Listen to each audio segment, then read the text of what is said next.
Il est tout juste 18 h, c'est l'heure de s'informer sur l'antenne de Grand'Île TV. Merci de votre fidélité. Nous sommes le lundi 12 mars. Au sommaire de cette édition, David Douillet en visite sur la métropole lilloise. Et puis, dans ce flash, on évoquera également un protocole de rappel à l'ordre signé par 5 communes de la métropole lilloise.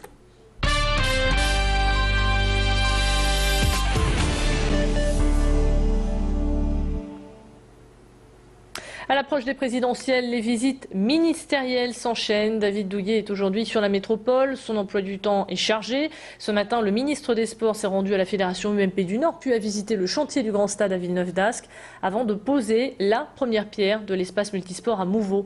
Le ministre vient aussi pour parler politique. Il sera ce soir à Roubaix pour soutenir Salim Assa, candidate aux élections législatives dans la 8e circonscription.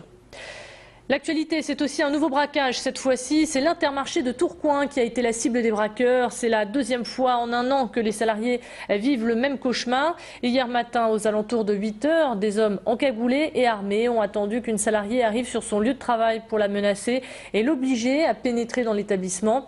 Toujours sous la menace, ils l'ont forcée à ouvrir les coffres. La salariée n'a pas résisté et a exécuté les ordres. Dans ce vol à main armée, personne, heureusement, n'a été blessé, mais l'ensemble du personnel a été choqué. La somme dérobée n'est pas encore connue, mais elle serait considérable. Un témoin et voisin du magasin se souvient de cette matinée. Je vous propose donc de l'écouter au micro de Clément Carion. Je me suis levée à 7 h moins le quart, je lève ma persienne. Vers 8 h 10, j'ai vu la police arriver et tout, mais j'avais vu une camionnette avant, une camionnette blanche qui stationnait en face d'Intermarché. Après, les policiers sont venus, et puis voilà, bon maintenant, j'ai su qu'ils avaient volé 2 coffres et puis la billetterie, c'est tout ce que je peux vous dire. Nous avons peur parce que tous les jours, il peut y avoir des braquages, et puis si on est dans le magasin, qu'est-ce qu'on doit faire? Alors maintenant, j'évite d'aller aux ouvertures, je vais entre deux, comme ça je suis tranquille.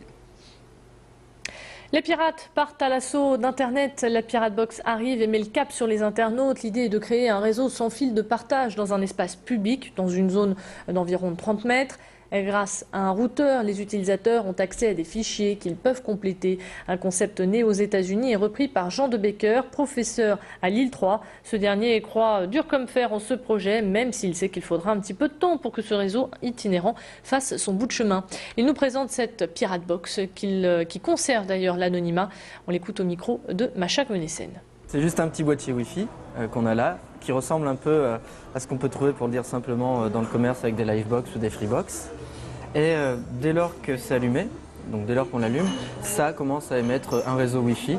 Et quiconque dans la salle ou dans un rayon de 30 à 50 mètres a un ordinateur, une tablette ou un téléphone qui peut se connecter à Internet, va trouver le réseau qui est pas crypté, qui est sans mot de passe. On se connecte dessus et là on a accès à toute une base documentaire, donc des documents, de la musique, de la vidéo, des cours. 5 communes du Nord viennent de signer un protocole de rappel à l'ordre. Le procureur de la République, Frédéric Fèvre, a invité Roubaix, Tourcoing, Fâche-Tuménil, M, La Madeleine et Halluin à mettre en avant ce pouvoir que peu d'élus utilisent dans leur commune. Le rappel à l'ordre est un outil simple et rapide pour faire respecter la tranquillité et la loi, notamment lors de conflits de voisinage ou d'incivilité, mais en aucun cas pour des crimes ou des délits. Explication avec Frédéric Fèvre, le procureur de la République. Il ne s'agit pas de délit, il ne s'agit pas de crime, il s'agit tout au plus de contraventions ou même de faits qui ne sont pas qualifiés juridiquement. Par exemple, ça peut être du bruit excessif, ça peut être un mineur qui est déscolarisé, un mineur qui traîne à des heures indues, à 2 h du matin dans la commune et qui ne rentre pas chez lui. Donc ce sont des petits faits de la vie quotidienne qui souvent perturbent pas mal la vie des communes et l'activité des maires. On enchaîne avec la page consacrée au sport en foot. Les Lillois ont essuyé une défaite à l'extérieur samedi soir pour le compte de la Ligue 1. En déplacement à Lyon, les Dogs ont échoué 2-1. Grosse déception pour les Nordistes qui s'éloignent du leader parisien.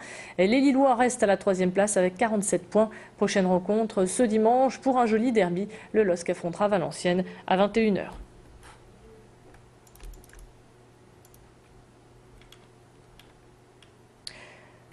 Il a grandi sur un ring, a remporté de belles victoires. Mohamed Kabesh est boxeur professionnel. Il évolue au Lille Métropole Boxing Club des Flandres. Ce champion a remporté la médaille d'or aux Jeux de la Francophonie. Il est aussi par ailleurs champion d'Afrique. Alors qu'il brillait par son talent, la vie en a décidé autrement. Il y a 1 an et demi, les médecins lui ont diagnostiqué une tumeur entre les poumons. Une douloureuse épreuve commence alors avec des séances de chimiothérapie. Mohamed Kabesh met alors tout de côté et se concentre sur sa guérison. Son courage et sa détermination prendront alors le dessus et évinceront la maladie. Quelques mois plus tard, sa passion pour la boxe anglaise était toujours là. Motivé, le Rookie du Nord a remis les gants et est remonté sur le ring. Macha Venessen l'a rencontré pour nous. J'ai oublié la boxe carrément, j'ai oublié tout le monde. Je sentais, en fait, je suis en train de réfléchir qui me soigner. Est-ce que je peux sortir cette maladie ou pas? Et je pas, en fait, dans le coup, j'ai rien pensé en fait, ni à la boxe, ni à la vie normale. C'est dans ma tête, il faut que je me guérisse.